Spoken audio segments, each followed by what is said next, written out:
Hello, in this video I'm going to talk about how you can fix the fear of driving if you're a logical and analytical person who doesn't believe in hypnosis. If you don't think the whole lie down, relax, you'll get into a trance stuff, it's going to work. Well, I'm going to show you a method that does.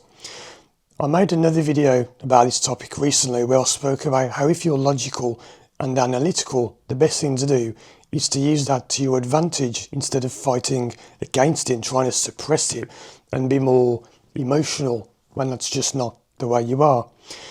And it's down to something I call finding the flaw. And to be clear, that's flaw as in F-L-A-W, not flaw as in the floor that you stand on. So all problems have a flaw to them. They all have a logical inconclusion, something that doesn't make sense. And I'm going to give you an example now of a problem I had in my life that I fixed this way.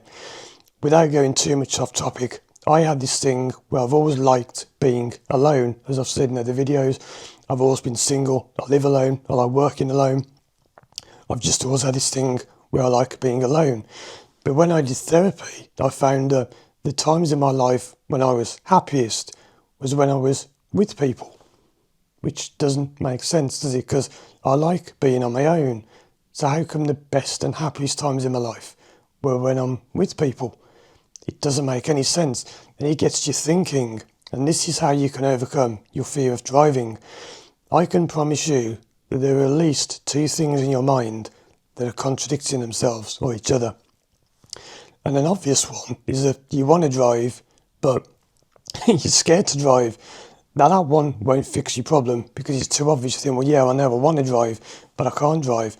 But there'll be things in your head that are contradicting each other. And when you find them, it creates confusion. Now you might think, well, confusion is bad. You might be a bit confused by watching this video. Maybe that's the point. When you're confused, what does that mean? Because people always think it's negative. They say, oh, it's so confusing. This is so confusing. Think about what you just said. Confusion is good because confusion means you have options. Think about it, which is easy to do if you're a logical and analytical person. That's the point. If you are stuck in your way of thinking, I can't do it, I can't drive, it won't happen. You're just stuck, right?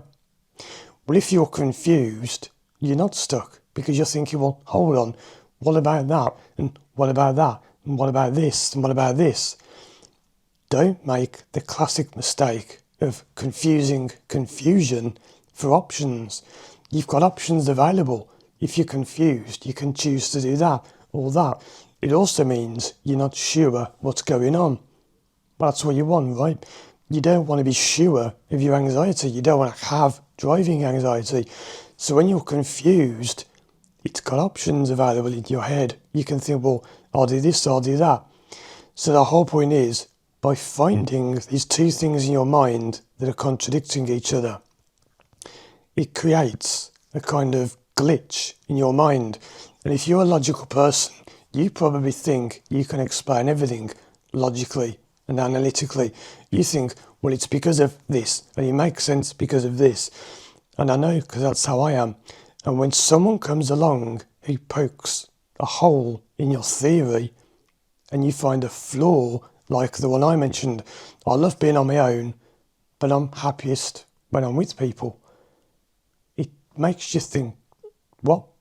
But that doesn't make sense. And your problem starts to fall apart. That's how you fix it. You see, everyone really uses hypnosis to fix the problem. It's just the way you get to it that matters.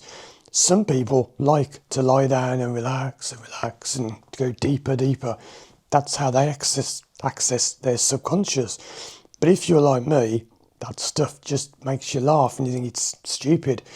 And isn't it funny how I make videos like that? And even when I'm making them, I'm thinking to myself, what a load of rubbish. Is that bad? No. Am I conning people? No. Because it works for them. It just doesn't work for me. I don't care if it doesn't work for me because it works for them. But if it doesn't work for you, you need to access your subconscious a different way. which you do by finding two or more contradictory statements and you put them together. It's a bit like putting them in a boxing ring. You've got, I can't drive, but I can drive. And they kind of fight it out, they duke it out. And then eventually you think, well, it doesn't make sense because this, but that, but this, but that. And it creates confusion, which is how you access your subconscious, not by lying down and relaxing, but by realising that your logic is wrong.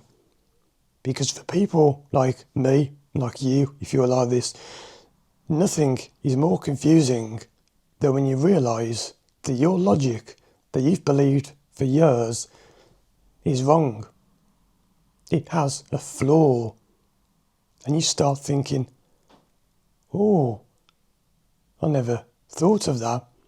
I'm going to give you an excellent example now, and this is from years ago. This was on a radio, a radio phone-in, and it was a man arguing about how Apple computers are so superior to Windows PCs. And it really mattered to him. He was like, Apple is superior in every way. Apples are perfect. Apples never go wrong. They never crash. And someone absolutely blew him apart by using the system I've just described. They asked him one simple question. Can you give me the phone number of the Apple Helpline? Do you get it? Can you work out how that blew that person's world apart? They haven't told them anything. They haven't openly said, you're wrong, that's wrong, you're wrong, that stuff won't work. You know, if you're logical, that'll just bounce off. If someone says, you're wrong, do this, it won't work. So let me know in the comments, how did that work? Somebody's saying that Apple computers are perfect and they never go wrong and they're brilliant, much better than PCs. And the other person simply asked them, what's the phone number for the Apple Helpline? If you don't get it, well, work it out and let me know in the comments.